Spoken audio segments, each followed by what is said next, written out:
నా తమ్ముడు, కొన్ని క్లిష్టమైన జటిలమైన ప్రతికూల పరిస్థితులు జీవితంలో తేల్చుకోలేని ఉన్నాయి. నా చెల్లి, అమ్మా, తేల్చుకోలేని ఉన్నాయి, అర్థం కాదు. దేవుడు ఐడియా ఇస్తాడమ్మా. దేవుడు సూపర్ ఐడియా ఇస్తాడు. మెరుపు మెరిసింది అంతే. ఆ మెరుపు నీకు మెరిపించిందాక కాళ్ళు పట్టుకోవాలి ఆయన కాళ్ళు.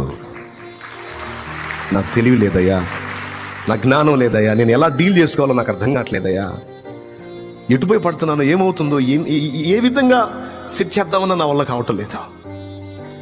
వెలుగు కోసం వెంపర్లాడుతున్నాను, చీకటే అనుభవిస్తున్నా. మధురమైన అనుభవాలు దొరుకుతాయేమో అని పరిగెత్తుతున్నాను, మారా అనుభవాల్లోనే ఆగిపోతున్నాను. చేదు నా వల్ల కాదయ్యా, నాకు తెలివిని, నా కృప చూపు అని నీ అసమర్థతని ఆయన ముందు ఒప్పుకుని ఆయన సామర్థ్యాన్ని నీవు అడిగిన ఎడల నిశ్చయముగా నీవు దాన్ని పొందగలవు.